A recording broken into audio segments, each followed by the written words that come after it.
Kondisi Israel semakin melemah hingga kacau balau lantaran dikeroyok 6 front pertempuran. Jenderal militer Israel pun mengakui bahwa pasukannya tidak mampu melakukan perlawanan.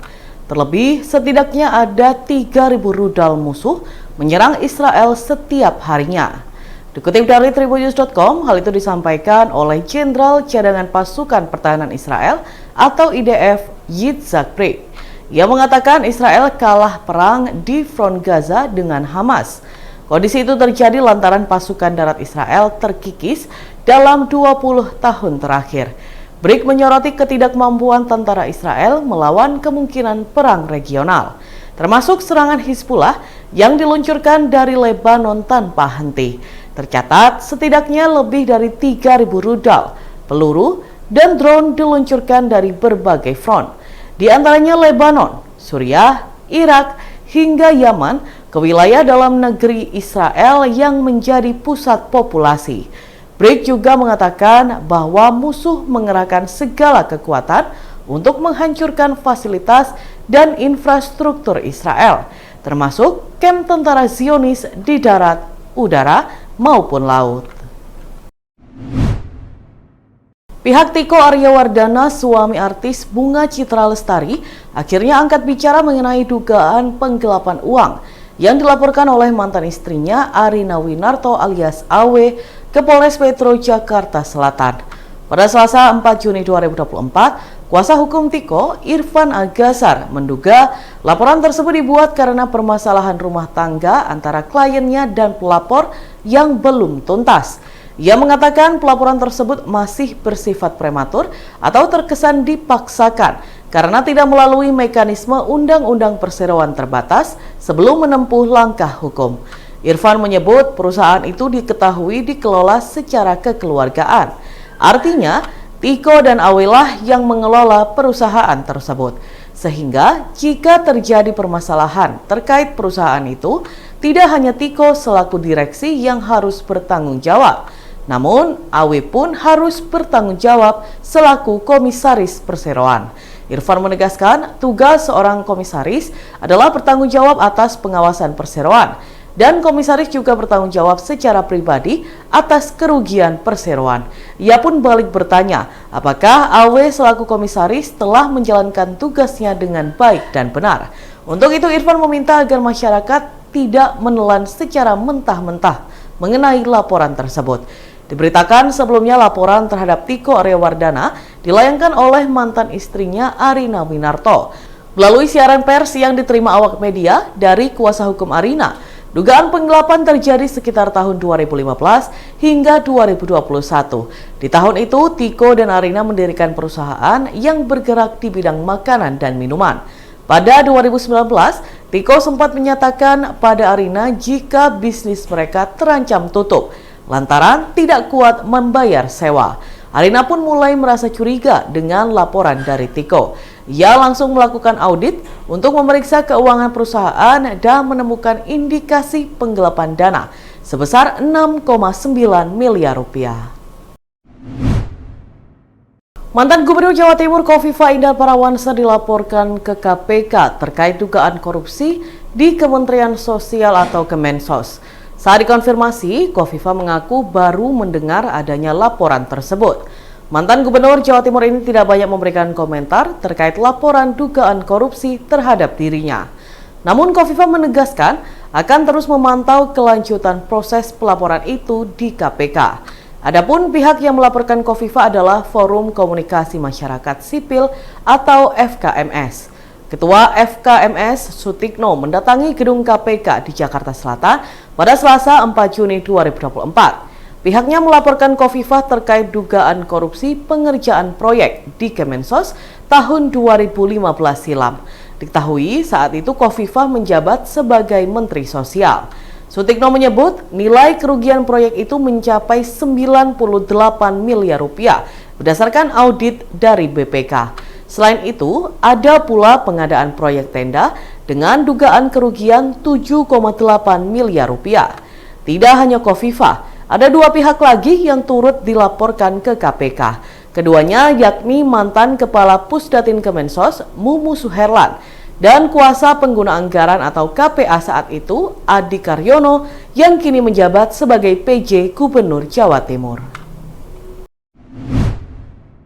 Menjelang Hari Raya Idul Adha 2024, tidak hanya penjual hewan kurban saja yang meraup cuan lebih banyak. Pandai besi di Kabupaten Ponorogo, Jawa Timur juga mulai merasakan peningkatan pendapatan menjelang Hari Raya Kurban. Hal itu dialami oleh pandai besi Muhammad Mahroji.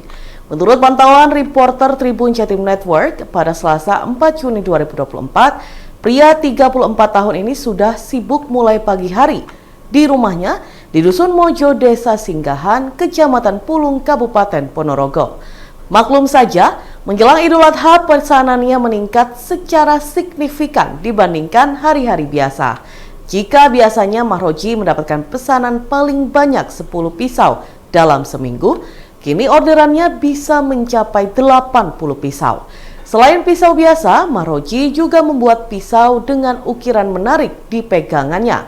Kayu untuk gagang tersebut dibuat dari akar kayu sono atau akar nogosari. Ia memanfaatkan kayu-kayu yang tidak dipakai dan mengukirnya dalam jangka waktu 3 hingga 4 hari. Dari 80 pesanan yang didapat, 9 diantaranya memesan pisau dengan ukiran. Untuk satu bilah pisau buatan pria yang dikenal dengan nama Mas Black ini, bervariasi mulai 150.000 hingga 2,5 juta rupiah. Ia menyatakan semua tergantung kualitas bahan dan ukuran serta tingkat kesulitan. Salah satu pemesan, Imam, mengaku sengaja datang ke lokasi langsung untuk melihat proses pembuatannya. Imam mengungkapkan ia memesan 10 bilah pisau untuk memotong hewan kurban dan beberapa di antaranya akan dibagikan ke kawan-kawannya. Dalam Tribunnews berikut kita simak bersama wawancara dengan pandai besi Ponorogo Muhammad Mahroji. Dalam satu minggu total ya Mas, untuk sembelian sapi itu ada 80. Ya. Terus untuk ukiran sendiri? Untuk ukiran sendiri ada 9 lah Mas, 9 orang lah. Soalnya harganya pun juga bukan murah. Contoh-contoh seperti ini, harganya kan bukan murah. Bahannya juga kualitas untuk segi bilahnya. Ini udah sampai mana aja Mas ini penjualannya Mas? Kalau dalam negeri mungkin sampai itu Sulawesi, sampai Lampung, Batam, Jakarta, banyak lah Mas, soalnya kita kan jual online gitu. Jadi banyak dari sana-sana individual yang pesan. Untuk segi grosiran kita melayani kalau di luar hari raya Idul Adha. Untuk grosiran seperti arit, seperti pisau-pisau dapur, seperti itu. Terus ini sementara untuk yang umum itu masih belum dikerjakan, malah fokus ke Idul Adha ini atau gimana? Iya, fokusnya ke Idul Adha. Jadi untuk sebelum hari raya Idul Adha itu kita fokusnya pada pisau-pisau sembelih, sisit, itu cacah tulang seperti itu.